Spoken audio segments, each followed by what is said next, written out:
लड़के की गर्दन में चींटियां एक छेद खोदकर रहने लगीं ताकि क्लास को इसका पता न चले। अक्सर उसे इस छेद को बंद करने के लिए बैंडेड का इस्तेमाल करना पड़ता था, क्योंकि वो चींटियां थीं। शेनी की खाने की मात्रा काफी बढ़ गई थी। उसे हर दिन खाते रहना पड़ता था। इस वजह से शेनी को बड़ी ताकत मिली, यहाँ तक कि सबसे खतरनाक कीट जानवरों को भी वो आसानी से हरा सकता था।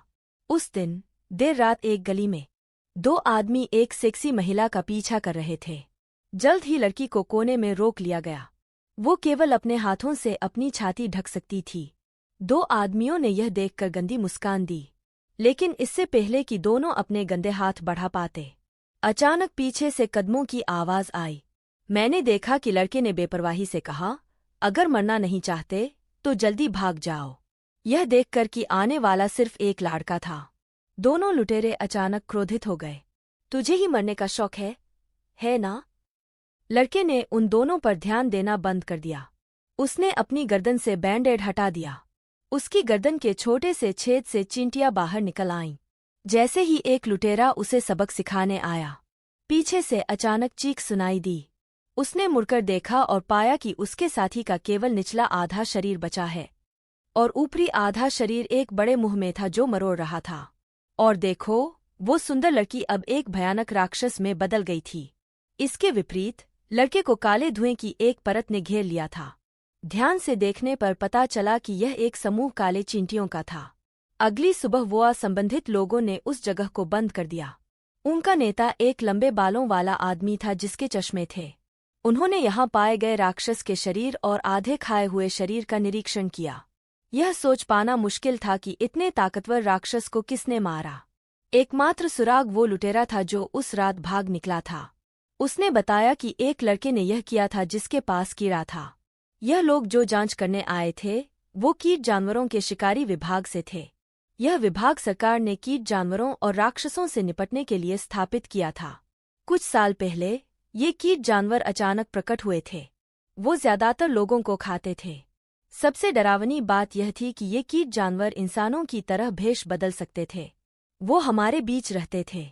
इस समय एक क्लास में क्लास मॉनिटर रेपर सेक्शन से जोर से पढ़ रही थी। एक लड़का जिसकी गर्दन पर बैंडेड था, वो लगातार खाना खा रहा था। जब क्लास मॉनिटर नामेई ने सामग्री पढ़ी तो मंच पर शिक्षक ने छात्रों से कहा कि इन दिनों सावधान रहें, क्योंकि पिछली रात जहां हादसा हुआ था वो स्कूल के पास ही था।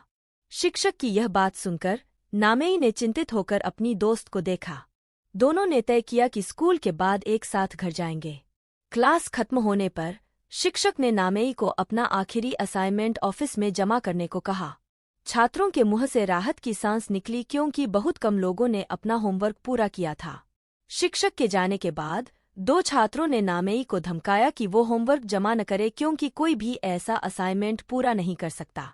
लेकिन इससे पहले कि वो अपनी बात पूरी कर पाते, एक वर्कबुक क्लास मॉनिटर को सौंप दी गई। यह शेनी था जिसकी गर्दन पर बैंडेड था, लेकिन इससे दोनों गुंडे नाराज हो गए। उन्हें शेनी से पहले से ही समस्या थी। गर्दन पर बैंडेड लगाकर कूल बनने की कोशिश कर रहा है। क्या यह तेरी गर्लफ्रेंड का निशान है? नामेई, जिसे शेनी पर क्रश था, तुरंत खड़ी हो गई। बकवास मत करो। लड़कों ने शेनी की ओर कोई प्रतिक्रिया नहीं देखी, तो उसने झुककर उसकी गर्दन से बैंडेड हटा दिया। लेकिन उन्होंने कोई चोट नहीं देखी और उन्हें केवल एक छोटा सा निशान दिखाई दिया। लड़के को लगा कि उसे बेवकूफ बनाया गया है। फिर उसने शेनी को कॉलर से पकड़ लिया और उसे सबक सिखाने की कोशिश की। लेकिन फिर एक चींटी छेद से बाहर निकली और उसके कपड़ों के नीचे छिप गई।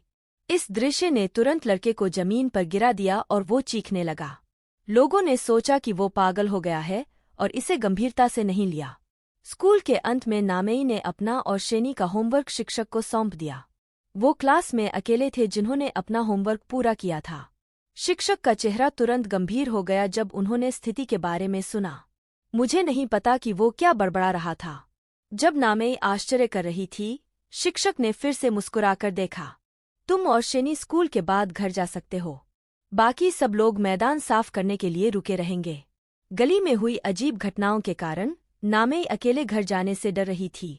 उसने देखा कि शेनी उसके सामने बैंडेड लगा रही थी, क्योंकि दोनों एक दूसरे के पास रहते थे।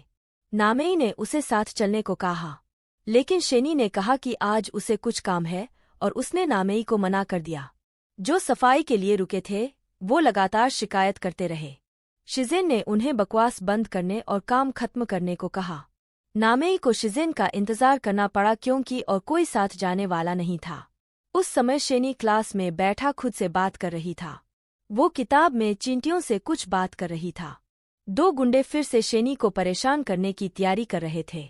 वो कल देखी गाय शेनी की चींटियों के बारे में बात करते हुए क्लास की ओर बढ़ रहे थे। लेकिन जैसे ही वो कोने में पहुंचे, छोटे बालों वाला आदमी ठिठक गया, क्योंकि वो एक विशाल राक्षस रास्ता रोक रहा था। छोटे बालों वाले आदमी का सिर राक्षस ने काट दिया। लड़की ने डरावनी चीख निकाली क्योंकि उसने देखा कि वस्तु उसके पैरों पर लुढ़क रही थी। छात्रों को लड़की की चीखों ने मंत्रमुग्ध कर दिया और फिर लड़की भीड़ के बीच से पागल होकर भागी। भागो सब लोग, वो एक कीट जानवर है। भीड़ ने मुड़कर देखा कि एक विशाल गोलाकार कीट जानवर बाहर आ रहा था। भागने का समय साफ तौर पर नहीं था। जब तक नामेई और शिजेन ने प्रतिक्रिया दी, कीट जानवर लगभग उनके सामने था। दोनों ने अपनी पूरी कोशिश की भागने की। चार आंखों वाला आदमी अपने बचाव के लिए शिजेन को पकड़कर खींच लिया, फिर उसे बेरहमी से पीछे खींच लिया। शिजेन का ध्यान बट गया और उसका सिर एक पत्थर से टकरा गया। नामेई आगे बढ़ी और शिजेन को उठाने में मदद की, लेकिन उसने देखा कि वो बेहोश हो गई थी और वो खुद ही केवल निराश होकर देख सकती थी कि कीट जानवर धीरे धीरे पास आ रहा था।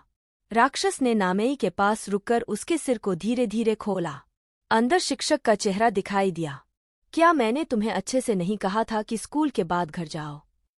चूंकि तुम अपने शिक्षक की बात नहीं सुनते, इसलिए तुम भी इनकी तरह मर सकते हो। यह कहकर राक्षस ने अपना मुक्का उठाकर नामेई पर प्रहार किया और उसी समय चींटियों का एक समूह तेजी से वोआ पहुंच रहा था। राक्षस की दोनों भुजाएं तुरंत कट गईं। नामेई ने चौंककर पीछे देखा। एक बख्तरबंद योद्धा, जिसे बहुत सारे काले पदार्थ ने घेर रखा था, उसके सामने खड़ा था। योद्धा ने तेजी से नामेई को पकड़ा, जो सदमे से बेहोश हो गई थी। कीट जानवर ने अपनी गिरती भुजाओं की परवाह नहीं की, क्योंकि उसने फेलो हंटर, काले चींटियों के अस्तित्व के बारे में सुना था। उसे बस यह समझ नहीं आया कि काले चींटियां इंसानों की रक्षा क्यों कर रही थीं। राक्षस की दहाड़ का सामना करते हुए काले चींटी ने एक मुक्का मारा। इस मुक्के ने राक्षस को सीधे दीवार में पटक दिया। उसके मुंह से खून निकलने लगा। काले चींटियों ने मौके का फायदा उठाकर दो लड़कियों को अपनी पीठ पर उठा लिया और उन्हें सुरक्षित जगह पर रख दिया। फिर से राक्षस के पास गए। मैं अपने साथियों का शिकार इसलिए करता हूं क्योंकि मुझे उन्हें खाना है, उसने कहा। राक्षस तुरंत क्रोधित हो गया। इस मामले में तो चलो मैं अपने साथियों की मौत का बदला लेता हूं। और राक्षस एक बड़े गोले में बदल गया। फिर उसने गोली की तरह काले चींटियों पर हमला किया। काले चींटी ने ताकत से लड़ने की कोशिश की, लेकिन विशाल टक्कर के कारण वो गलती से कई दर्जन मीटर दूर गिर गई। बैठे हुए काले चींटी को देखते हुए राक्षस ने उसे छोड़ने का इरादा नहीं किया। राक्षस के पैर धीरे धीरे स्प्रिंग की तरह मुड़ गए, फिर उसका शरीर तोप के गोले की तरह आकाश में उड़ गया। नीचे काले चींटियों पर निशाना साधकर भारी तरीके से उनके शरीर पर गिरा काला चींटी समय पर बच नहीं पाया और सीधा सिर पर वार खाकर काला खून थूकने लगा। लेकिन यहाँ पर यह खत्म नहीं हुआ। राक्षस फिर से उछलकर दूर चला गया और काले चींटी के शरीर पर कुछ और भारी वार किए। अब तक काले चींटी के अंग पूरी तरह से गड्ढे में मुड़ गए थे। उसने चींटियों को दर्द के बावजूद चलो का आदेश दिया। उसी समय राक्षस का अगला हमला पास ही था। केवल एक जोरदार धमाका सुना गया। राक्षस ने काले चींटियों पर जोर से प्रहार किया। उसने सोचा कि यह वार काले चींटी को पूरी तरह से कुचलने के लिए पर्याप्त होगा, लेकिन उसे उम्मीद नहीं थी कि न केवल काले चींटी को कोई नुकसान हुआ बल्कि उसके अपने शरीर को छेद दिया गया। राक्षस समझ नहीं पाया कि क्या हो रहा है। काले चींटी ने फिर से आदेश दिया, रूपांतरित करो। जो कवच उसके पैरों को लपेट रहा था वो धीरे धीरे गायब हो गया। काला पदार्थ धीरे धीरे उसके बाहों की तरफ जमा हो गया। पल भर में उसके सामने एक बड़ी नुकीली पंजा दिखाई दिया। इस बिंदु पर राक्षस ने आखिरकार संकट को महसूस किया। काले चींटी से उसे छोड़ देने की विनती करने लगा, लेकिन अब दया की भीख मांगने का समय नहीं था। उसने सीधे अपने पंजों को राक्षस के पेट में घुसा दिया। फिर उसने राक्षस को अपने सिर के ऊपर उठाया और जोर से जमीन पर पटक दिया। राक्षस को इस पल का पछतावा हुआ। जाहिर है, मैंने ब्लैक एंट के बारे में सुना है, फिर भी क्यों मैंने उससे पंगा लिया? उसके फिर से दया मांगने से पहले ही ब्लैक एंट ने उसे फिर से हवा में उठा लिया और आखिर में ब्लैक एंट की गर्जना के साथ राक्षस का पूरा शरीर मुड़ गया। जोरदार धमाके के साथ राक्षस खून की धुंध में बदल गया। जाते जाते ब्लैक एंट ने फिर से आदेश दिया, इसे खाओ। आदेश प्राप्त करने वाला काला पदार्थ तुरंत ब्लैक एंट के शरीर से बाहर निकल आया। शेने की आकृति धीरे धीरे उभर आई। इस बिंदु पर शेने को यह एहसास नहीं था कि इस लड़ाई को उसके पीछे खड़े मानव कीट राक्षस ने देखा था। हालांकि उसने इसे अच्छी तरह छुपाया था, लेकिन उसे रीपर्स द्वारा भी जांचा गया। अभी अभी उसने कैंपस में एक भयानक कीट राक्षस को बाहर निकाला था। शेने ने कीट राक्षस का शव खाने के लिए चींटियों को आदेश दिया। रीपर सेक्टर यहाँ आया। विनाश के दृश्य को देखकर दो शिकारी खुद को रोक नहीं सके और बेकार में इतनी तैयारी की। दृश्य के निशानों से यह स्पष्ट था कि यह दो कीट राक्षसों के बीच की लड़ाई थी। लेकिन कीट राक्षस आमतौर पर एक दूसरे को नहीं मारते। उनके बीच वास्तव में क्या हुआ? इस बिंदु पर कप्तान को अचानक कुछ याद आया। 2 दिन पहले गली में दिखाई दी मादा कीट राक्षस। एकमात्र जीवित व्यक्ति ने कहा कि उसे एक काले एंट लड़के द्वारा बाहर निकाला गया। तभी स्टाफ ने कप्तान को सूचित किया। कीट राक्षस द्वारा बचाए गए घायल व्यक्ति होश में आ गए। जल्द ही दोनों नामेई के पास पहुंचे। नामेई ने उस समय की घटनाओं को बताया। एक काले बख्तरबंद आदमी ने उसे खुद से बचाया था। क्या तुम पक्का हो कि तुम्हें एक इंसान ने बचाया? नामेई को पक्का नहीं था, लेकिन काले आदमी निश्चित रूप से अन्य कीट राक्षसों से अलग था। सरल पूछताछ के माध्यम से कप्तान को लगा कि काले आदमी का नामेई से परिचय होना चाहिए। इसलिए उसने नामेई से पूछा, क्या उस समय कोई छात्र मौजूद नहीं था? नामेई ने जवाब दिया, हाँ, वास्तव में एक था। शेने ही एकमात्र था जो समय पर स्कूल से निकला। इस समय तक शेने पहले ही घर वापस आ चुका था। दादी ने सबसे पहले उसका स्वागत किया और उसे खाने के लिए बुलाया। शेने इतनी समृद्ध भोजन देखकर थोड़ा असहाय था, क्योंकि उसने अभी अभी एक पूरा कीट राक्षस खा लिया था। उसे केवल अपनी दादी को बताना पड़ा कि उसने खा लिया है। दादी ने यह सुनकर चौंक गई और तुरंत पूछा कि क्या शेने को चोट लगी है। शेने को बस इतना महसूस हुआ कि उसने अपनी दादी को निराश कर दिया है। दादी ने कहा कि जब तक लोग ठीक हैं, आराम करो। शेने को कमरे में जाते हुए देखकर दादी अब और नहीं रोक सकी। अनजाने में आंसू बहने लगे। मेरा शेने इतनी तकलीफ क्यों झेल रहा है? इस पल खिड़की के बाहर की चींटियां खिड़की में व्यवस्थित रूप से रेंगते हुए आईं। शेने बिस्तर पर शांति से लेटा हुआ था। दिन के स्कूल कीट राक्षसों की रिपोर्ट सुन रहा था और चींटियों को एक एक करके गले में बने छेद में जाने दे रहा था। शहर के बाहरी इलाके में एक परित्यक्त निर्माण स्थल पर कई सैनिक लापता बच्चे को ढूंढने आए। टीम लीडर ने सावधानीपूर्वक समूह को सीढ़ियों पर चढ़ने का निर्देश दिया। जब उसने कमरे में क्या हो रहा था देखा तो वो हैरान रह गया। कुकुन जैसी चीजें हवा में लटकी हुई थीं। इस बिंदु पर एक और कार बाहर पहुंची। अंदर रीपर स्क्वाड था। ड्राइवर की सीट पर बैठा हेजहोग अधीरता से इंतजार कर रहा था। उसे समझ नहीं आया कि वरिष्ठों ने उन सैनिकों को क्यों भेजा। बेज ने उसे दूसरी तरफ से सांत्वना दी।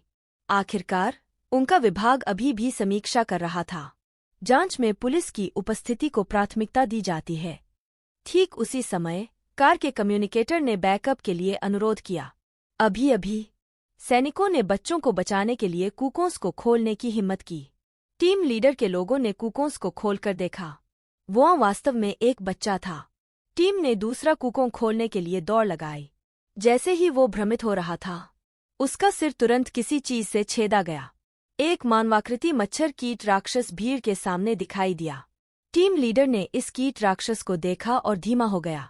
एक और साथी ने जल्दबाजी में कीट राक्षस पर गोली चलाई, लेकिन कीट राक्षस एक झटके में गायब हो गया।